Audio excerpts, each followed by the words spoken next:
તું નજરની પાર જા ને જો તને દેખાય છે કંઈ, તું નજરની પાર જા ને જો તને દેખાય છે કંઈ, જોઈ શકવાની મથામણ મૂળથી સમજાય છે કંઈ.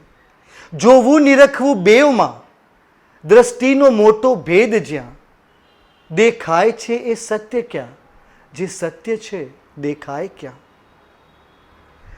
શું સત્ય છે એની સમજ આપે એવી દ્રષ્ટિ મળે, શું સત્ય છે એની સમજ આપે એવી દ્રષ્ટિ મળે. રાજન હવે તો આ જ ઈચ્છા થાય છે બસ પળ પડે. મિત્રો, આ જ ઈચ્છાથી કરેલા કર્મનું સુખદ પરિણામ એટલે શ્રી કૃષ્ણ ચરિતમ, જેનું આજે અહીં લોકાર્પણ થયું. અમે કવિઓ આમ તો લખતા લખતા માણસ, લખતા લખતા જીવતા માણસ, પણ જીવતા જીવતા જાગી જવાય તો ઘણું સારું નહીં?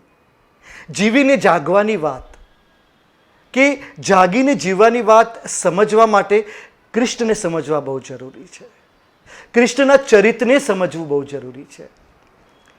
આદરણીય કવિ જવાહરભાઈ બક્ષીએ આ પુસ્તકની પ્રસ્તાવના લખતી વખતે શીર્ષક આપ્યું છે આનંદ પરમાનંદની ક્ષણ. અને ખરેખર અત્યારે મને આ ક્ષણે એ બહુ યથાર્થ લાગે છે, કારણ કે એ જ આનંદ પરમાનંદની ક્ષણ હું આપ સૌની સાથે અત્યારે શેર કરી રહ્યો છું. અને આ ક્ષણ માટે મારે ઘણા બધાનો આભાર માનવો જરૂરી છે. સર્વપ્રથમ તો શ્રી કૃષ્ણનો, કે જેણે મને આ વિચાર મોકલ્યો. ત્યારબાદ મારા માતા અને પિતાનો, પૂજ્ય મંગળાબેન અને વાસુદેવભાઈનો, કે જેમણે મને જન્મ આપ્યો, જીવન આપ્યું, સંસ્કાર આપ્યા, શિક્ષા આપી. અને ત્યારબાદ મારા ગુરુમાતા મનોરમાબેન દેસાઈજીનો, જેમણે મને ગમતું કામ કરવા માટે મોકા આપ્યા. અને ત્યારબાદ આકાશવાણી મુંબઈ વિભાગ, જેમણે મને ગમતું કામ કરવા માટે ઘણા બધા રસ્તાઓ પણ સુજાડી દીધા. અને બજાજ ગ્રુપ, જેમણે મને એમનો કર્મચારી તરીકે સ્વીકારીને મને આર્થિક સ્વતંત્રતા આપી, એટલે જો રચનાત્મક કાર્યો કરી શક્યો.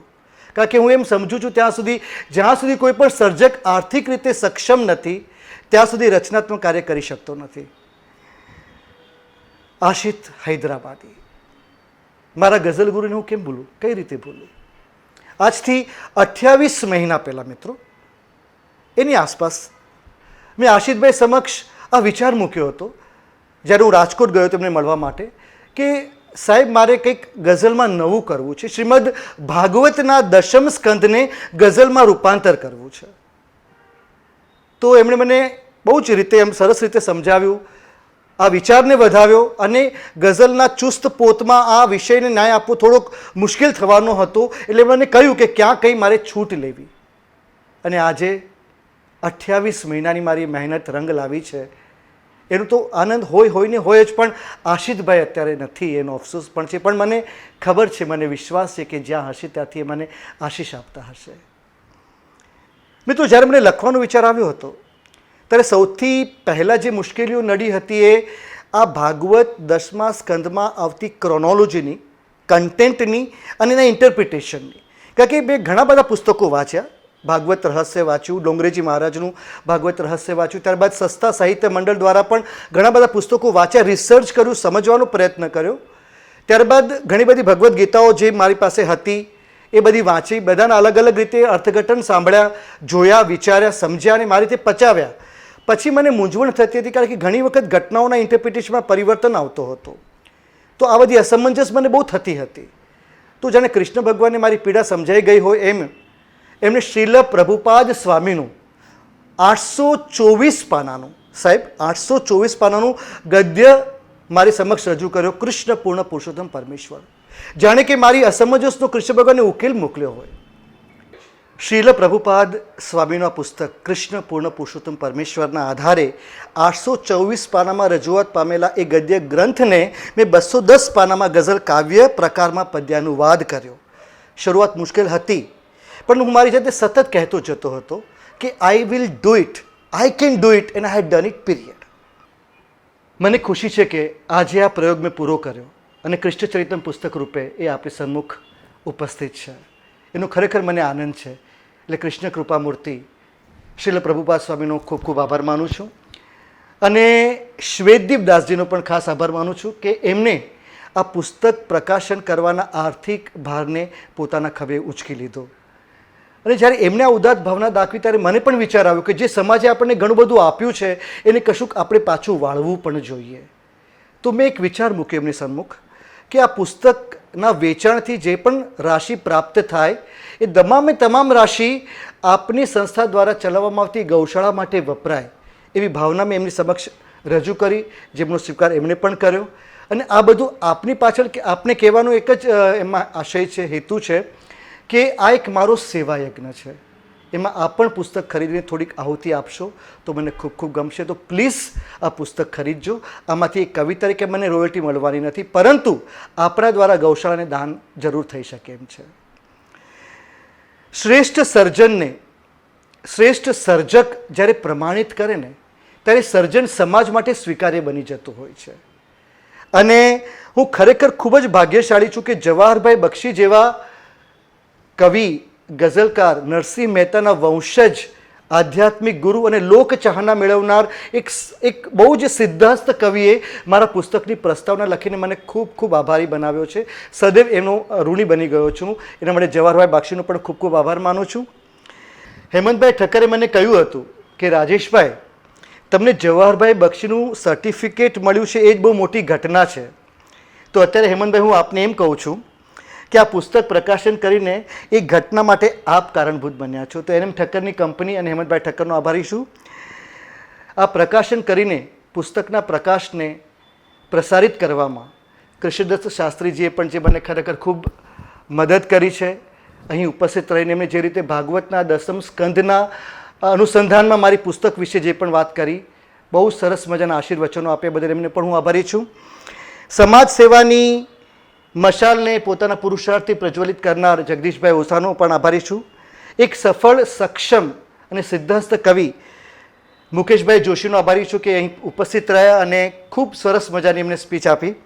ત્યારબાદ ઉમદા વ્યક્તિત્વના સ્વામી, મૃદુ સ્વભાવ ધરાવનાર અને આજના કાર્યક્રમના સૂત્રધાર સંચાલક સંજયભાઈ પંડ્યાનો પણ આભાર માનીશ કે એમણે ખૂબ જ સારી રીતે આ કાર્યક્રમનું સંચાલન કરી રહ્યા છે રાધર.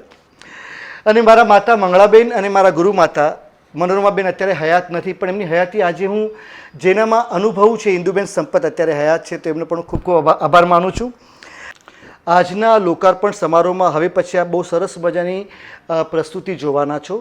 એ દરેક કલાકારો જે અહીં આવ્યા છે મારા આમંત્રણને માન આપીને, એ દરેક કલાકારોનો આભાર માની સર્વપ્રથમ સંગીતજ્ઞ પરિતોષભાઈ ગોસ્વામી જે ખાસ બરોડાથી અહીં આવ્યા છે સંગીતનો કાર્યક્રમ રજૂ કરવા માટે, અને ટીવી, ફિલ્મ અને ગુજરાતી રંગભૂમિના કલાકારો જે અહીં એક સરસ મજાનું કાવ્યાત્મક પ્રસ્તુતિ કરવાના છે, એમનો પણ આભાર માનીશ. અનુક્રમે આનંદભાઈ ગોરડિયા, જોનીભાઈ શાહ, પ્રયાગ દવે, નિયતિ દવે અને રાઘવેન્દ્ર બાલિગા, એ તમામનો હું ખૂબ ખૂબ આભારી છું. બજાજ ગ્રુપના કર્મચારીઓ, વરિષ્ઠ કર્મચારીઓ અત્યારે બધા ઉપસ્થિત છે, તમામનો હું આભારી છું કે અહીં આવ્યા. ત્યારબાદ ઉમેશભાઈ દેસાઈજી મેમોરિયલ ટ્રસ્ટના પરિવારજનો, જેમની સાથે મારે કોઈ લોહીનો સંબંધ નથી, લાગણીનો સંબંધ છે, એ તમામ અહીં ઉપસ્થિત છે. દરેકના વ્યક્તિગત નામ લેવા મુશ્કેલ છે, એ તમામનો હું આભારી છું. અને આજની ગરમીમાં પણ તડકો વેઠીને પણ અહીં આવ્યા છો આપ સર્વે, મારા બધા મિત્રો, કુટુંબીજનો, સ્નેહીજનો, પરિવારજનો, એ તમામનો ખૂબ ખૂબ આભાર માનું છું. બાર પટોળીના રાજગોર પરિવારનો, ભાવનગરના જોશી પરિવારનો, તલગાજડાના રાજ્યગુર પરિવારનો તમામનો આભાર માનું છું. અને કુણાલભાઈ રાવરાણી જે અત્યારે આ આખો સમસ્ત કાર્યક્રમને પોતાના કેમેરાની આંખે કચકડે મળી રહ્યા છે, એમનો આભાર માનું છું. રાજેશી બેન્ક્વેટ હોલના તમામ ટીમનો આભાર માનું છું. આ ઘડિયાળ સામું જુઓ, કેટલા વાગ્યા કંઈ ખબર પડે છે તમને? આ ક્યાં સુધી તમે આ લખતા રહેશો? મારું કામ ક્યારે પતશે? તમે કંઈ ખબર પડે છે? આવું વારે વારે કહીને જે મને સતત પીડે પણ મને સાચવી લે એવી મારી પત્ની જાગૃતિનો ખાસ મારે આભાર માનવો રહ્યો કે જ્યારે હું લખવામાં ખોવાઈ જાઉં, કલાકો ખોવાઈ જતો હોઉં, ત્યારે એ મને આવીને સતત સાચવી લેતી હોય છે. અને જ્યારે એણે મને સાચવ્યો છે ત્યારે હું સમાજમાં સચવાયો છું. એટલે જાગૃતિ રાજગોરનો આભાર. મારો પુત્ર કેયુર અને મારી દીકરી ભક્તિ, એ બંનેને હું કેમ ભૂલું અત્યારે, એમનો આભાર તો ન માનું, પરંતુ આજના પ્રસંગે એ મારી સાથે છે, એનો મને ખૂબ ખૂબ આનંદ છે. અને છેલ્લે આ કાર્યક્રમ માટે જે પ્રત્યક્ષ રીતે મને મદદ કરી છે અને પરોક્ષ રીતે પણ જેમણે મદદ કરી છે, એ તમામનો ખૂબ આભારી છું. અને બસ ફરી એકવાર કહીશ કે આ એક સેવા યજ્ઞ મેં આદર્યો છે. એક કવિ તરીકે મારે સમાજને કશુંક આપવાનું હતું, એ અર્થે આ કૃષ્ણચરિત્રમ પુસ્તકનું પ્રકાશન થયું છે. તો આપ પણ ખૂબ ખૂબ પુસ્તકો ખરીદીને ગૌશાળા માટે કંઈક તક ઊભી થાય એવું કરજો, એવી બસ મારે તમને બધાને વિનંતી કરવાની છે. Thank you very much to all of you once again from the bottom of my heart. મંચસ્થ મહાનુભાવો, આપ સર્વેનો જય શ્રી કૃષ્ણ.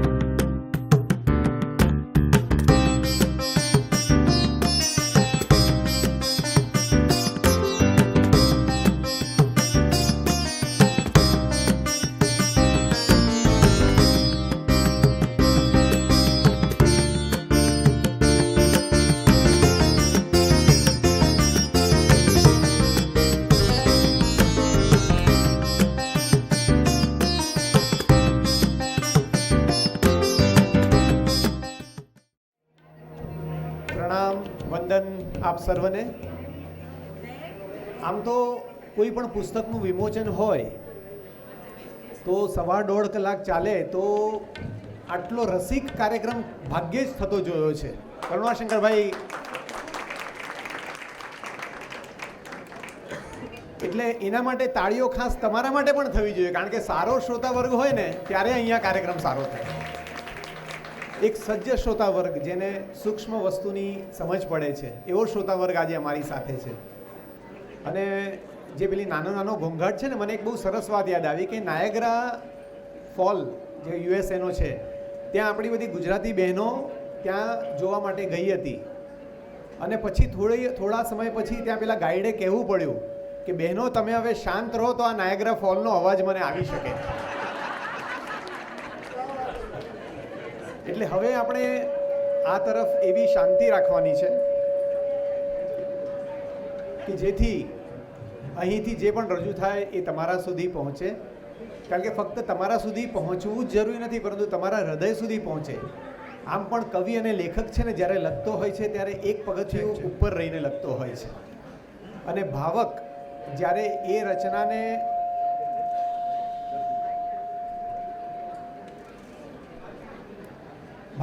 રચનાને માણવાનો પ્રયત્ન કરે ત્યારે એને એમાંથી આનંદની નિષ્પત્તિ થાય છે. માઇકનું એવું છે ને, પત્ની જેવું હોય છે હંમેશા, એ રીસાય નહીં ત્યાં સુધી સારી એમ. હવે અત્યારે આ બીજા ભાગમાં કંઈક નાની મોટી તકલીફ આવી રહી છે, પરંતુ મને લાગે છે કે એ ટેકનિકલ ટીમ સંભાળી લેશે. હવે રાજેશભાઈ સાથે 2-3 વાર જ્યારે વાત થઈ, કવિ રાજેશ રાજગોર, તો કેટલીક વ્યક્તિઓ આપણા જીવનમાં એવી હોય કે જે સતત જેમની યાદ આવે, જે સતત આપણને આગળ લઈ જવા માટે ઉત્સુક હોય. તો એમની સાથે જ્યારે પણ વાત કરતો ત્યારે એક નામ વારંવાર એમણે મને એનો ઉલ્લેખ કર્યો ને એટલા બધા ભાવથી કર્યો. એ નામ એટલે ઇન્દુબેન સંપત. ઇન્દુબેન એટલે આધ્યાત્મિક અભ્યાસમાં પારંગત, ધાર્મિક, સામાજિક, શૈક્ષણિક ક્ષેત્રે એમણે 25 જેટલા પુસ્તકો આપ્યા છે. ગુજરાતી હોય, હિન્દી હોય, અંગ્રેજી હોય, સંસ્કૃત હોય, બધામાં એમને મહારત છે. અને રાજેશ રાજગોરના ગુરુતુલ્ય બેન એવા ઇન્દુબેન સંપતનું સ્વાગત કરશે રાજેશભાઈ, કવિ રાજેશ રાજગોર.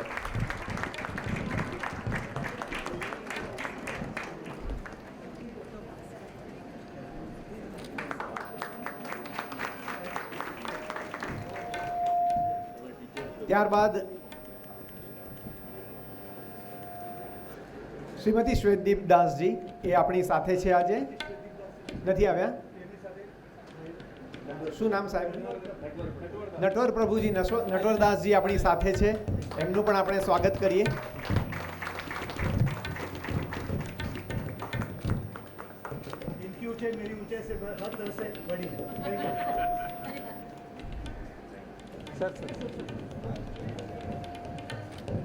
કવયિત્રી પ્રતિમા પંડ્યા પણ હાજર છે. અને રાજેશ રાજગોરની ખાસ ઈચ્છા છે, અભિલાષા છે કે પ્રતિમા પંડ્યાનું સ્વાગત કરે. પ્રતિમાબેન પંડ્યા સંજયભાઈના અર્ધાંગીની બહુ સારા કવિ દરેક સફળ પુરુષની પાછળ એક સ્ત્રી હોય છે જે એને આગળ પણ લઈ જાય છે અને એના પર ચોકી પણ કરતી હોય છે.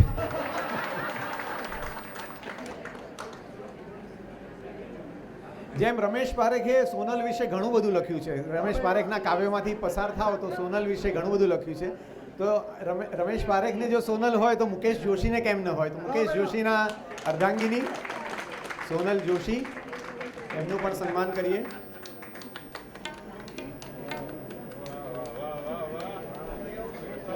હવે આપણે ઉષ્માબેન ઠક્કર, પ્રકાશક NM ઠક્કરના, હેમંતભાઈ ઠક્કરના અર્ધાંગિની. અને તમે NM ઠક્કરના કાર્યાલયમાં જાઓ તો ત્યાં હેમંતભાઈ જેટલા જ સક્રિય એવા ઉષ્માબેન ઠક્કરનું સ્વાગત, સન્માન જાગૃતિબેન કરશે.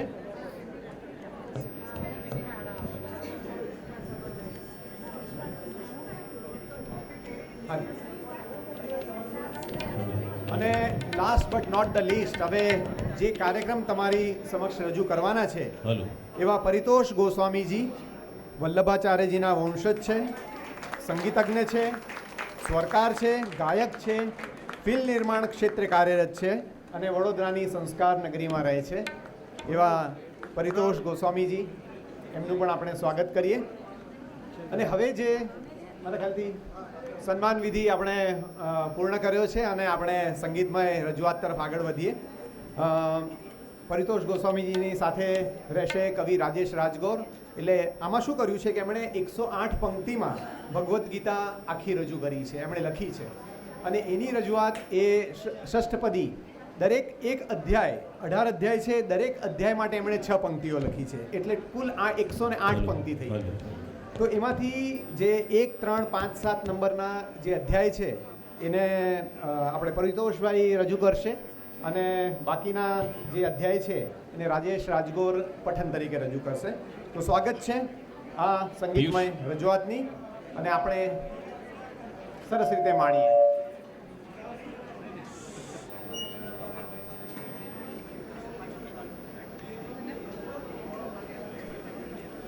નમસ્કાર.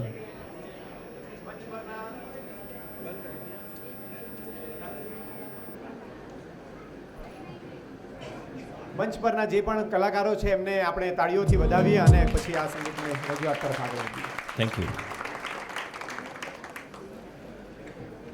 સૌથી પહેલાં હું રાજેશભાઈનો ખૂબ ખૂબ આભારી છું કે એમને મને આ મોકો આપ્યો છે.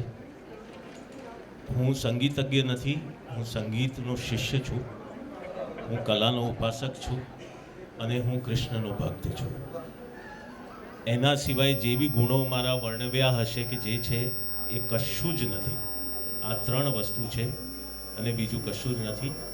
બધાએ કૃષ્ણ માટે ખૂબ સુંદર બધું સમજાવ્યું, કહ્યું. સૂરદાસજીએ કહ્યું છે આ કલિયુગ માટે કે દ્રઢ ઇન ચરણન કેરો ભરોસો, દ્રઢ ઇન ચરણન કેરો साधन और नहीं या कली में जासों होत निवेरो, दृढ़ इन चरणन केरो. कृष्ण के चरणों में दृढ़ता और दास्यता, विनय, बस इसी में जीवन व्यतीत करो. आपका जीवन इस कलयुग में ज़रूर, हर युग में होता है लेकिन कलयुग में अवश्य सफल होगा, अवश्य. मेरे साथ तबला पे श्री अमित उखाड़े जी हैं और कीबोर्ड पर श्री पीयूष भट्ट. આ મને ખૂબ અઘરો કામ આમણે આપ્યો છે. હું કરું છું આ બધું, પણ જેમ કૃષ્ણની કૃપા આમના પર થઈ છે, આમના થકી મારા પર થઈ કે આ મને ગાવાનો મોકો, કંઈક ભૂલચૂક હોય, ત્રુટીઓ હોય તો રાજેશભાઈની સૌથી પહેલાં ક્ષમા માંગીશ અને આપ લોકો પણ ક્ષમા કરજો. હું હિન્દી ભાષી છું છતાંય ગુજરાતીમાં પ્રયાસ કરું છું, તો કોશિશ છે મારી બસ.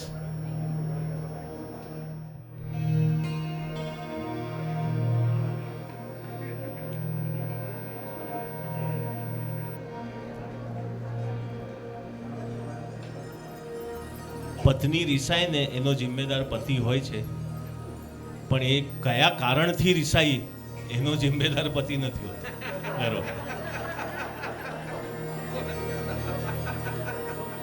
હલો, મને ઇફેક્ટ આપો થોડી.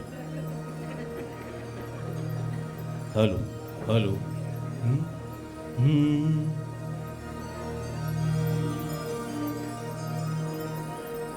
કુરુક્ષેત્રના મેદાનમાં છે સજ પાંડવ કૌરવ.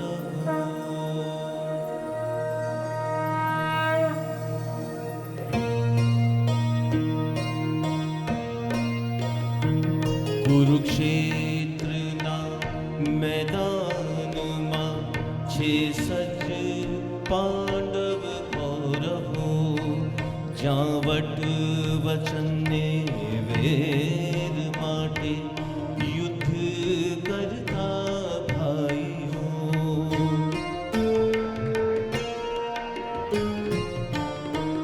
સંજયની દિવ્ય દ્રષ્ટિથી ધૃતરાષ્ટ્ર જોતા યુદ્ધને. સંજય જણાવે પાર્થના પીડિત હૃદયની વાતને. શસ્ત્રો તારી શોકમાં અર્જુન વિષાદી થઈ કહે. સામે ઉભા મારા સ્વજન એને ન હું મારીશ હવે. બીજો અધ્યાય સાંખ્ય યોગ. શ્રી કૃષ્ણ કે અર્જુનને શેનો કરે છે વિષાદ તું? બસ સાંખ્ય દ્રષ્ટિ કેળવીને જો શરીરની પાર તું. છેદાય નહીં, ભીંજાય નહીં, સુકાય ના સળગી શકે. આ દેહ ભીતર આત્મા એને ન તું મારી શકે. તું કર્મનો અધિકારી છે, તું કર્મ ફળનો ત્યાગ કર. આ યુદ્ધ તારું કર્મ છે, આ યુદ્ધ તારો ધર્મ. એક બાજુ કહો છો સાંખ્ય દૃષ્ટિ કેળવી જ્ઞાની બનો. બીજી તરફ શાને ધકેલો યુદ્ધમાં માધવ કહું. સસ્નેહ ચહેરે સ્મિત આપી કૃષ્ણ કહે છે પાર્થને. તારો સ્વધર્મ છે શાસ્ત્ર ધર્મ, એને ન તું ત્યાગી શકે. જે કર્મથી સચવાય તારો ધર્મ, બસ એ કર્મ કર. બંધાય નહીં જે કર્મમાં, એ કર્મ યોગી પાર્થ બન. ચોથો અધ્યાય કર્મ બ્રહ્માર્પણ રૂપ.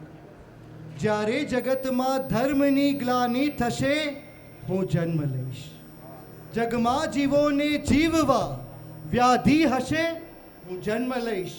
દુષ્ટોનો કરવા નાશને સંતોની રક્ષા કાજ હું. પ્રત્યેક યુગે ધર્મના સંસ્થાપનાર્થે અવતરીશ. તારા સખા આ કૃષ્ણના ઉપદેશને આદેશમાન એ પાર્થ બ્રહ્માર્પણ કરી આ યુદ્ધ કર સમજી સુજાન. શ્રી કૃષ્ણ કહો ને કર્મ યોગને જ્ઞાન યોગમાં શો ફરક. સંન્યાસ લઈ આ કર્મ કરવાથી બચું શું એ સરળ. સંન્યાસ એ કઈ છોડવાની વાત કૃષ્ણ ના કહે. બસ આપ મેળે છૂટ તો સંન્યાસ એ સાચો જ છે. આ ચિત્તની શુદ્ધિ વિના ક્યાં જ્ઞાન મળતું હોય છે. ને ચિત્તની શુદ્ધિની માટે કર્મ પણ કરવું પડે. છઠ્ઠો અધ્યાય આત્મ સંયમ યોગ. સોનું કહો, લોઢું કહો કે ઢેફું માટીનું કહો, સરખું બધુંએ લાગતું સમતાની દ્રષ્ટિએ જુઓ. ને આત્મ સંયમ રાખતા એ પાર્થ આ દ્રષ્ટિ મળે, જેવી હશે દૃષ્ટિ જેની એવી એને સૃષ્ટિ મળે. માટે કહું છું પાર્થ કે નિષ્કામ ભાવે કર્મ કર, બસ આ રીતે તું કર્મયોગી થઈશ ને સંન્યાસી પણ. જ્ઞાની બનીને આત્માને પાર્થ તું જાણી શકે, ને ભક્તિ કરતા આત્માને પાર્થ તું પામી શકે. આ સૃષ્ટિની પ્રકૃતિ અર્જુન બે પ્રકારે સંભવી, એ જડ ને ચેતન બે પ્રકારે સૃષ્ટિમાં છે વિસ્તરી. આ જ્ઞાનના વિજ્ઞાનને ભક્તિ થકી સમજી શકાય. મુક્તિને માટે જ્ઞાન પણ ભક્તિને માંગે છે સહાય. 8મો અધ્યાય અક્ષર બ્રહ્મયુગ. ગાંડીવ તણો ટંકાર તારો, પાર્થ એ ઓમકાર છે. ઓમકાર ને ટંકારનો રણકાર એ જયકાર છે. ઓમકાર અક્ષર બ્રહ્મનું કર, તું રટણ સાક્ષાત હે. આ દેહની પરવા વિના તું યુદ્ધને આહવાન દે. મૃત્યુ વેળા આશાને જે ત્યાગે એ મુજને પામશે. બસ આ રીતે માનવ સદા જીવનના ફેરા ટાળશે.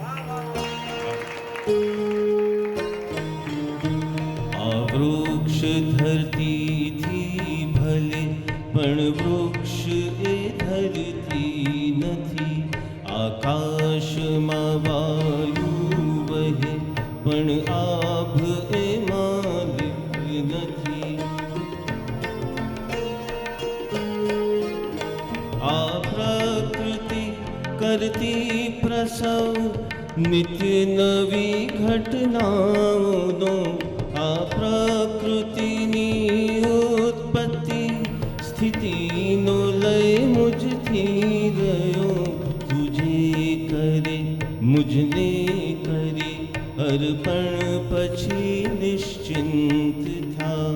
આ રાજ વિદ્યા શીખીને તું યુદ્ધ કરને મુક્ત થા. 10મો અધ્યાય વિભૂતિ યુગ. આ સૂર્યમાં હું તેજ છું, નક્ષત્રમાં હું ચંદ્ર છું, ગાયોમાં છું હું કામધેનુ, દેવોમાં હું ઇન્દ્ર છું.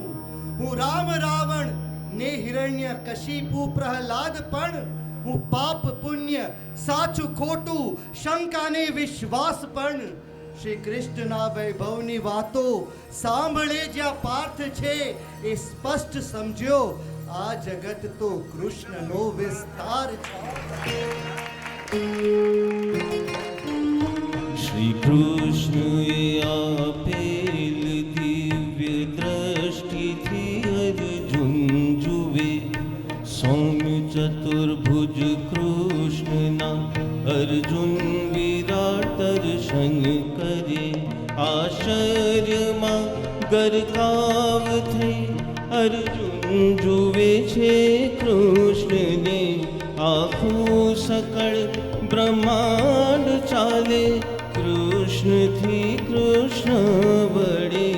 આ વિશ્વ જાણે કૃષ્ણની સુંદર સુશોભિત કલ્પના. આવા વિરાટ દર્શન કરી અર્જુન પામ્યો ધન્યતા. 12મો અધ્યાય ભક્તિ યોગ. આ સૃષ્ટિ તો પરમાત્માનું છે વિભૂતિનું સ્વરૂપ, ને સર્વમાં છે વાસ ઈશ્વરનો બધું એનું જ રૂપ.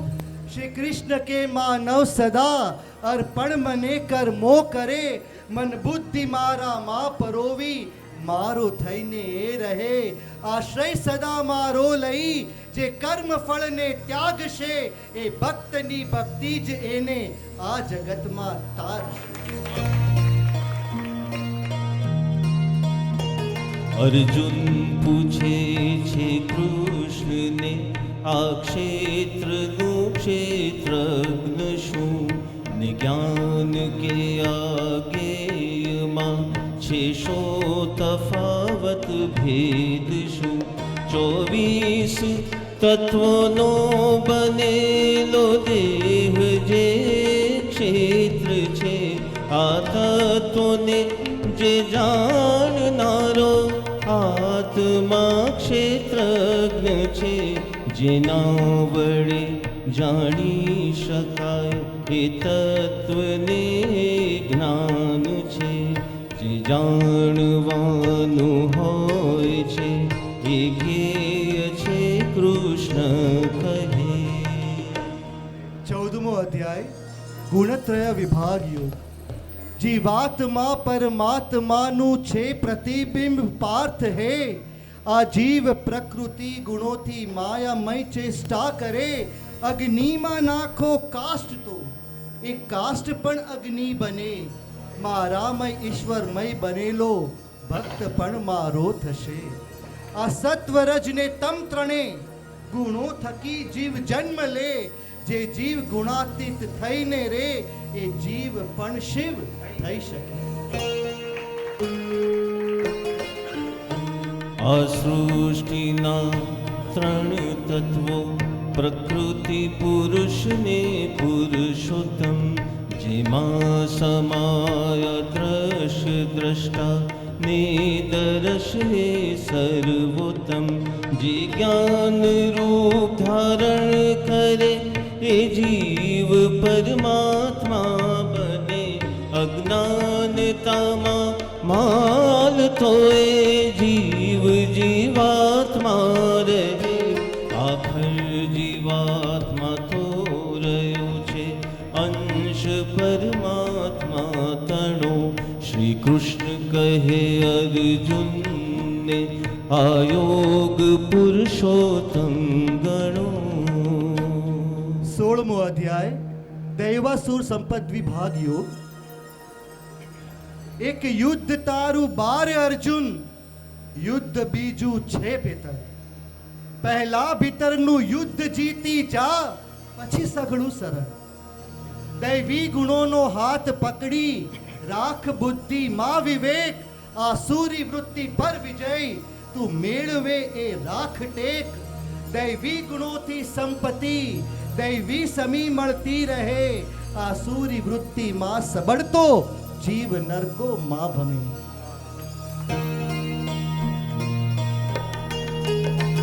જે સત્યમાં વિશ્વાસ રાખે શ્રદ્ધા એનું નામ છે આ શ્રદ્ધાના આધારથી જીવન સદા ઉજ્જવળ બને શ્રદ્ધા જ તારા માર્ગને દીપક બની અજવાળશે શ્રદ્ધા જ તારા માર્ગને કલ્યાણ પંથે વાળશે શ્રદ્ધા વિના જીવન નથી શ્રદ્ધા જીવનનો સાર છે શ્રદ્ધા જે ઈશ્વરમાં કરે ઈશ્વર એની રક્ષા કરે 18મો અધ્યાય મોક્ષ સંન્યાસ યોગ ફળ ત્યાગ વાળા કર્મથી ભાવિ નવું નિર્માણ કર મારા શરણમાં આવીને તું મોક્ષનો અધિકારી બન શ્રી કૃષ્ણ ગીતા જ્ઞાનથી અર્જુનનો મોહ છૂટી ગયો ઊભો થઈને યુદ્ધ કરવા પાર્થ રાજી થઈ ગયો સંજય કહે ધૃતરાષ્ટ્રને આજે ઘટી ઘટના વિરલ શ્રી કૃષ્ણ છે ત્યાં ધર્મ છે જ્યાં ધર્મ છે ત્યાં છે શ્રી કૃષ્ણ શરણમ શ્રી કૃષ્ણ શરણમ મમ, શ્રી કૃષ્ણ શરણમ મમ.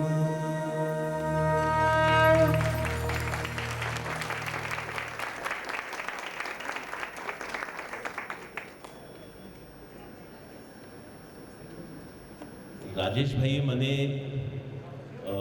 એમનું ગઝલ સંગ્રહ મને ગિફ્ટમાં આપ્યું હતું. મને એટલું ગમ્યું કે હું એને કમ્પોઝ કરતો ગયો અને હું રાજેશભાઈને મોકલતો ગયો. અને રાજેશભાઈની પછી એવી ઈચ્છા થઈ કે આને આપણે કોઈક દિવસ રેકોર્ડ કરીશું પ્રોફેશનલ.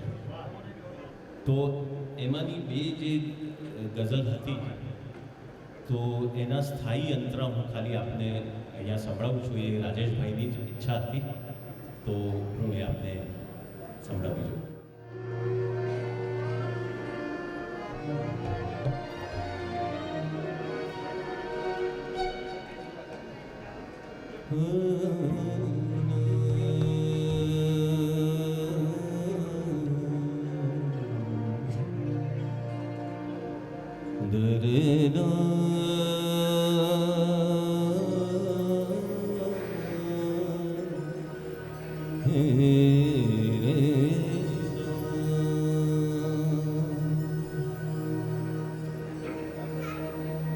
થોડા અધૂરા ખાબ છે,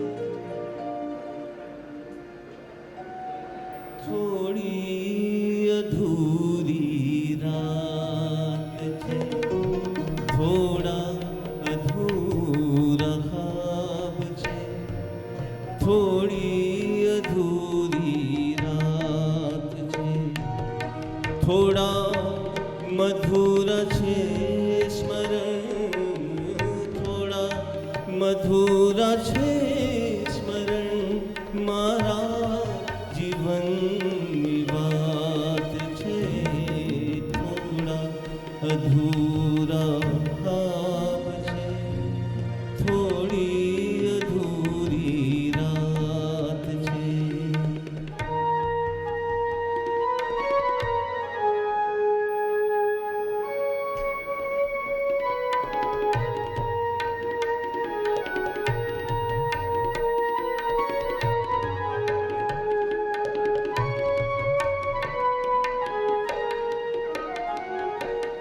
આવો તમે પાસે જરા, કહી દો હૃદયની વાતને.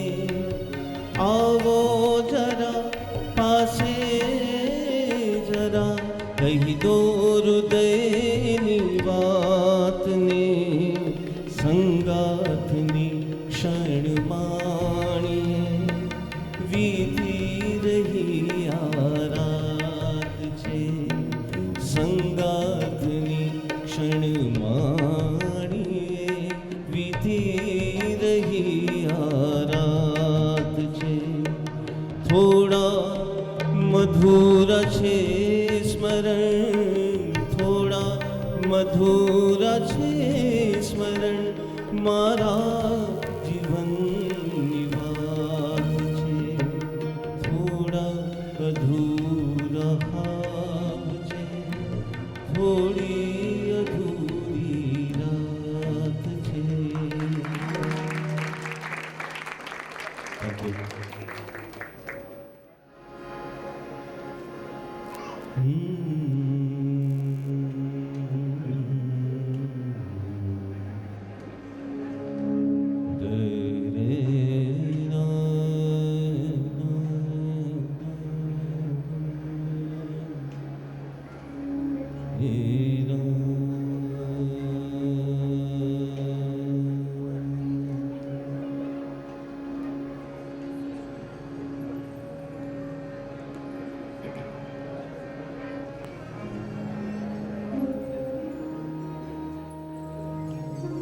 તારા વિયોગે હું હવે મારી નથી રહી. રાજેશભાઈ,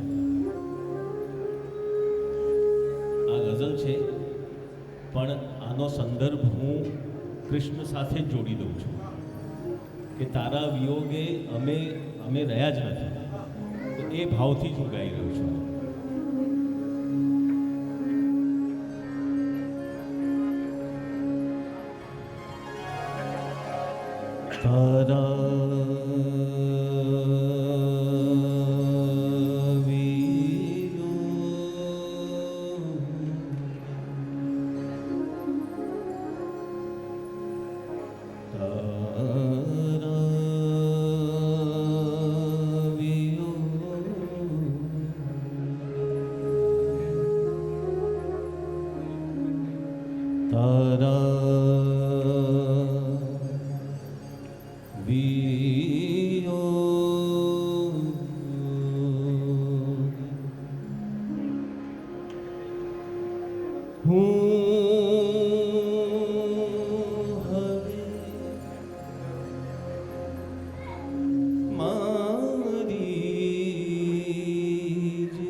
રહી નથી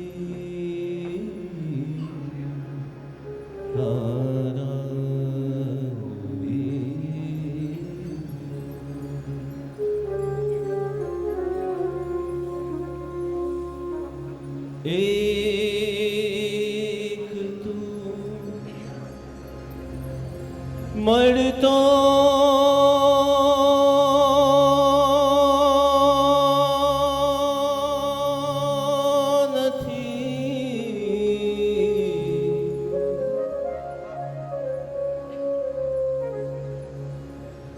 એક તું મને મળતો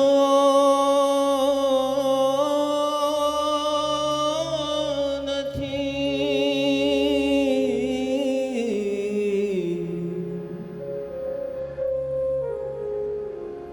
બાકી કમી નથી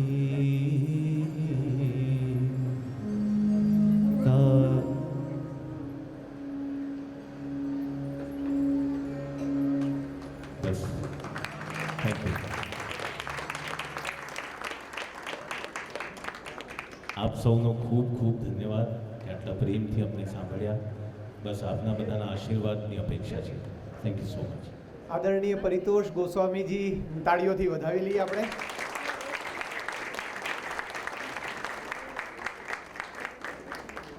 કવિ તો શબ્દ લખીને, રચના લખીને છૂટો થઈ જાય છે, પરંતુ પછી જ્યારે એ રચનાનું સ્વરાંકન થાય છે ને, તો એ રચના એક અલગ ઊંચાઈ હાંસિલ કરે છે અને વધુ લોકો સુધી પણ પહોંચે છે. બહુ જ સરસ આદરણીય પરિતોષજી, આપે બહુ સરસ સ્વરાંકન કર્યું અને બહુ સરસ રીતે રજૂઆત પણ કરી. ક્યાં વાત છે, વાહ વાહ. હવે જે પ્રસ્તુતિ તમારી સમક્ષ આવશે,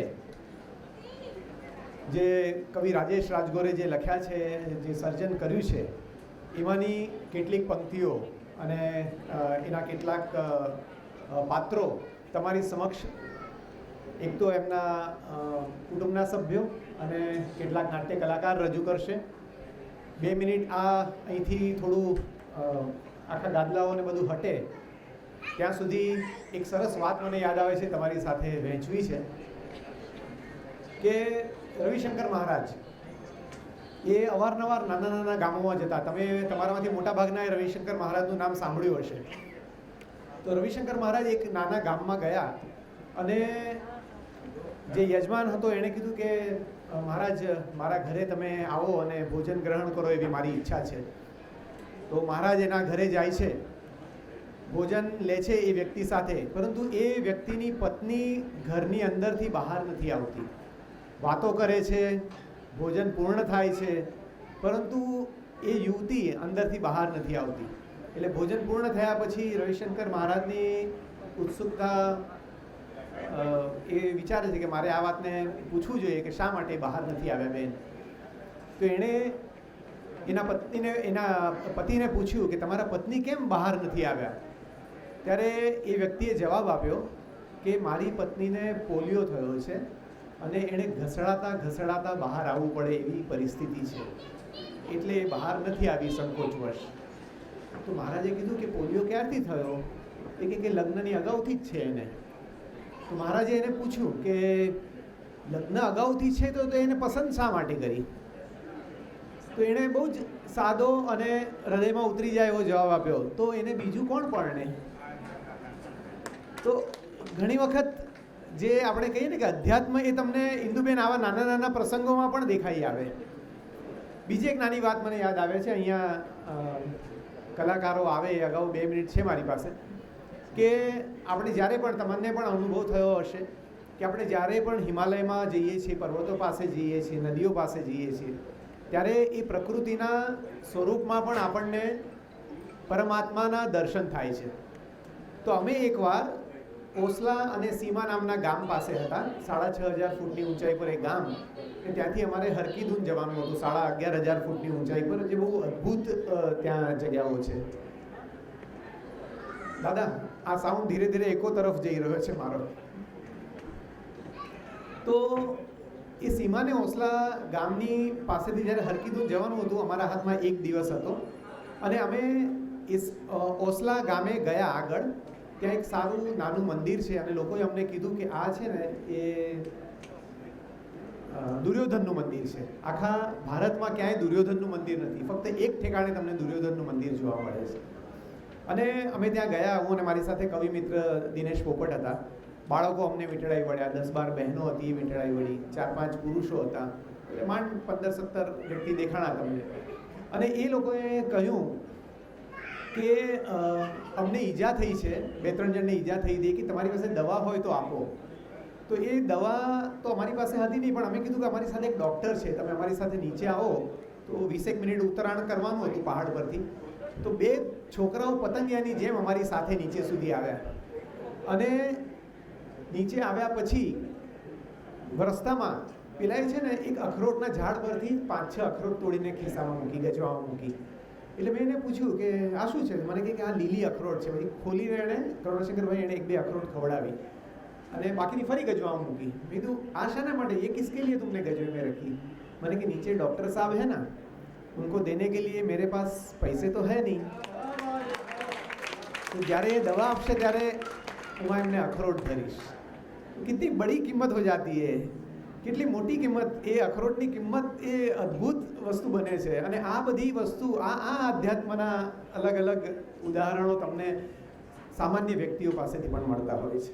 તો હવે એકવાર હું ભક્તિ રાજગોરને બોલાવીશ. એક સરસ મજાનું નૃત્ય, અજરમ મધુરમ, અને એ ફરી પાછું ભરતનાટ્યમની નૃત્ય શૈલીમાં અહીંથી રજૂ કરશે અને પછી આપણે નાટ્ય કલાકારોને સાંભળીશું. ભક્તિ, સ્વાગત કરીએ ભક્તિ રાજગોરનું.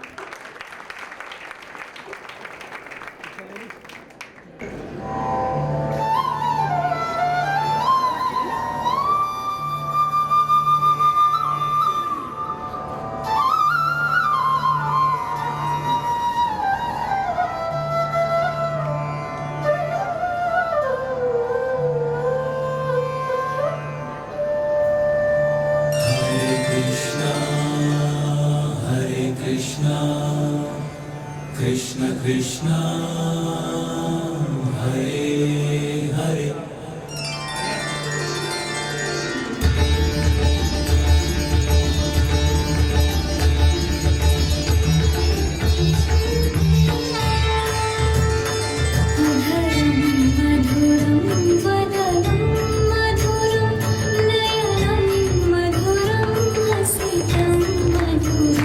हृदयं मधुरं नमनं मधुरं मधुराधिपम्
કવિ રાજગોરનું સન્માન કરશે શ્વેતદીપ દાસજી.